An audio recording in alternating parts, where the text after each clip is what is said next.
Guess what? The NFL preseason opens tonight with 6 games on the docket. Among the storylines, Jimmy Garoppolo will get his first action as the Patriots starting QB while Tom Brady sits out against the Saints. Mark Sanchez competes with Trevor Siemian for the Broncos starting QB position when they face the Bears. Gentlemen, Stephen A., I'll start with you. What are you looking forward to tonight? You know, it's interesting enough. I'm looking at the Redskins and the Falcons. Okay. I want to see what Josh Norman is going to do, how much time he's going to play. I know it's the first preseason game or what have you. I don't know if they're going to play their stars or whatever the case may be, but you just never know. The Redskins, obviously, on paper, should be the favorites in the NFC East, but I'm still questioning whether or not they're allergic to prosperity. And I want to see how they're going to look moving forward. Washington at Falcons, meh. Bucks at Eagles, meh. Saints at Pats. Garoppolo and you know, and we already spoke about Drew Brees, by the way, gets in for a series. You always want to see Drew Brees. Panthers at Ravens, do we even get to see Cam Newton? That's the reason I'd be tuning in. Jaguars at Jets, meh. Broncos at Bears, you want to see what's going to happen at quarterback, what they look like. You know, they just won the Super Bowl. So you know, like, you got a slim pickings, but it's the first game of preseason. I know everyone's thirsty for football, but preseason never does it for me. But the Saints at Pats, Panthers at Ravens, Broncos at Bears at least gives you something to look at tonight. It gives you something to look at, and I definitely think that, you know, you can sit there and say it's curious to see what's going to happen in Denver, but at the same time, when you think Mark Sanchez, you think the butt fumble. When you think Paxton Lynch, you think rookie. When you think Trevor Siemian, you're like, who the hell is this guy? So really, it's about Denver's defense, and that really doesn't matter during the preseason because the dudes that matter shouldn't be playing in this particular game. Well, except Siemian, right? Who the hell is this guy? Right. You get to see him a little. Well, again, you get to see him a little and what happens, but essentially, even if he were to get the job, it's by default because it's an indictment against a rookie because he's a rookie, and it's an indictment against Mark Sanchez because you don't believe him and he's still indelibly attached to the butt fumble, which gets me back to the Falcons and the Redskins. In certain respects, you're interested in the Falcons because obviously they started strong last year before nosediving over their last 11 games, but you still got Matt Ryan there, you still got Julio Jones there. Let's see what happens and whether or not they've improved their defense. But the real story is the Redskins because the NFC East is always an interesting and compelling division.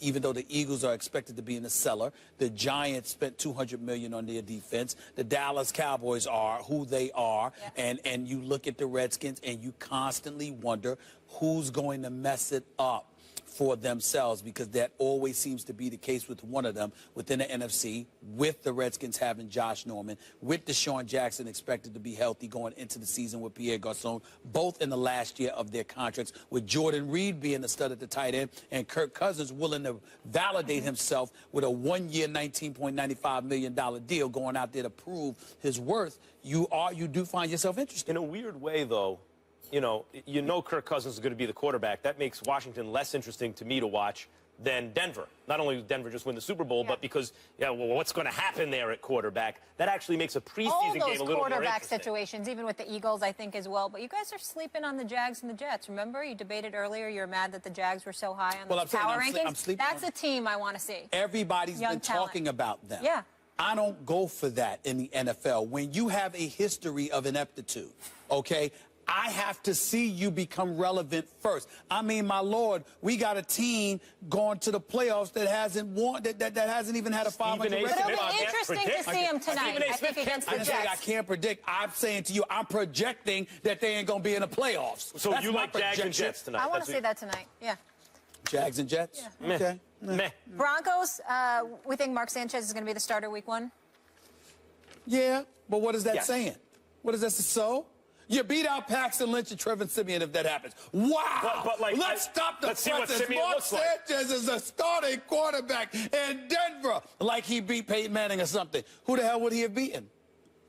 By the way, last year's Peyton Manning wasn't that hard to beat either. Osweiler beat him. So we're going in the right direction. You know, we got to take it day by day, and like I said, you never know who you're going to be out there with. So I mean, all the tight ends, all the receivers, all the skill guys on offense. It's you know, it's a long process in camp, but we're definitely going in the right direction. Jimmy G, he's feeling optimistic, but for those Patriots fans who need to see it to believe it, tonight will be the eye test, confirmed by our Adam Schefter. After first being reported by the Boston Herald, Jimmy Garoppolo will start tonight against the Saints.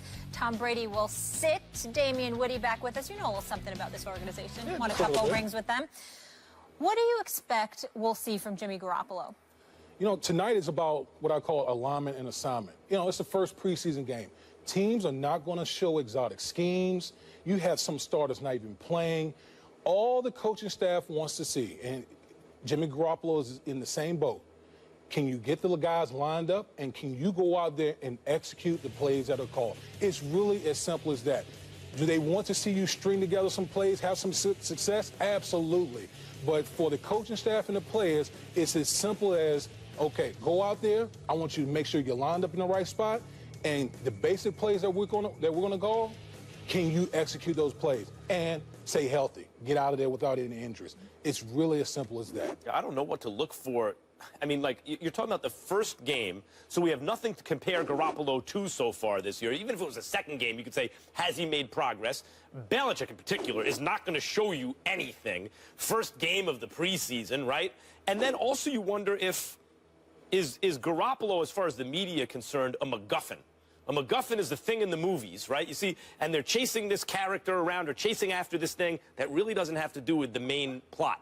Because Belichick used a third-round draft pick, Jacoby Brissett. He uses a third-round draft pick on a kid who was what, David?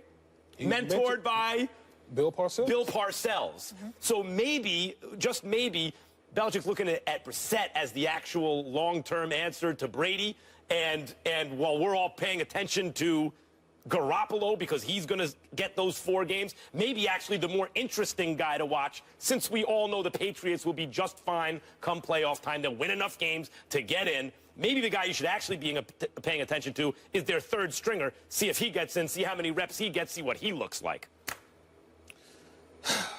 You know what happened here, and it's not your fault, Damian, because you weren't here. And Max was here, and, you know, Max is so, you know, caught up, you know, because he got hoodwinked by Molly. Really? Molly, you know, Smooth Jimmy cat. Garoppolo Jimmy G. has thrown, 31 regular season passes, probably most of it in garbage time.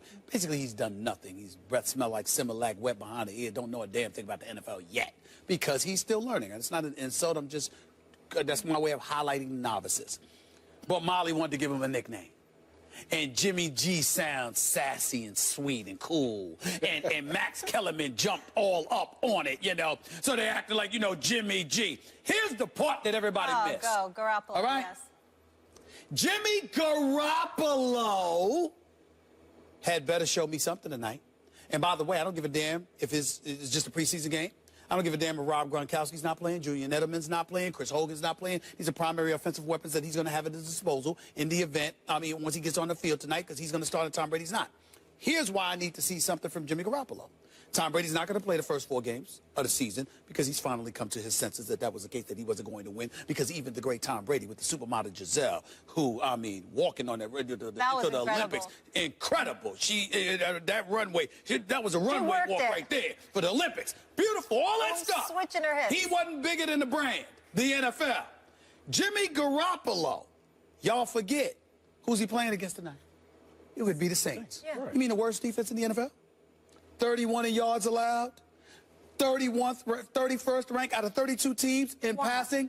I'm sorry, you're going up against one of the 2 worst teams in all of football.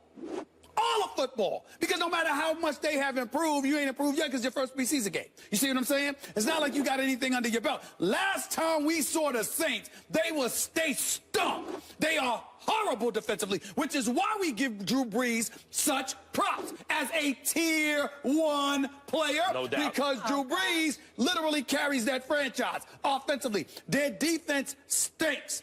If you're Jimmy Garoppolo, in the first preseason game that they have, coming off epic, just dysfunctionality, ineptitude of the highest order, and this is their first preseason game together, and you can't do anything against them, I got a problem with you. Now, my last point.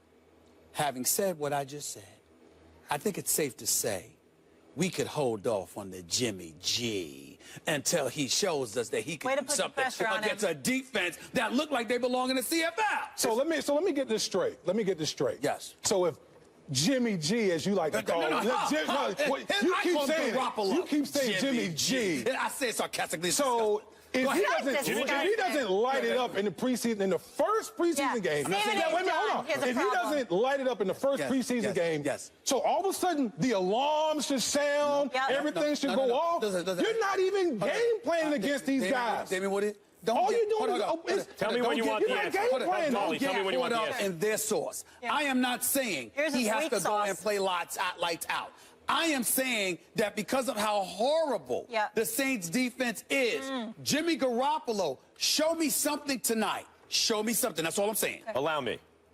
It doesn't matter if Jimmy Garoppolo goes, as Tom Brady did in practice apparently the other day, everyone's celebrating 25 for 25. It doesn't matter if he doesn't have a single completion. Everyone here, sitting here knows, and everyone watching knows, that the Patriots ain't going to be any worse than 2-2 after week 4. I mean, this is what it is. It's a Belichick team. He did it with Matt Castle. Jimmy Garoppolo's not on the roster by accident. He's on the roster because Belichick thinks he can get the job done. Probably the greatest coach who ever lived in football, in professional football, in the NFL. It ain't going to be less than 2-2. They might be 3-1. I'm not overreacting. I'm excited to see him tonight to see if he's the future. I'm not overreacting. I'm just saying show me a little something. Show me a little You're something. going to see alignment and assignment. That's what you're going to see. Alignment, assignment. And I'm not the only one who Googled MacGuffin during the segment. Some people at home did too. Yeah, you kind of threw me off. Alignment, assignment. I definitely Googled it. That's it. Damien, Brissett might be the guy to watch. Thank you for being the only sane one here today. We appreciate you. I'm not going to be sane. When we come back.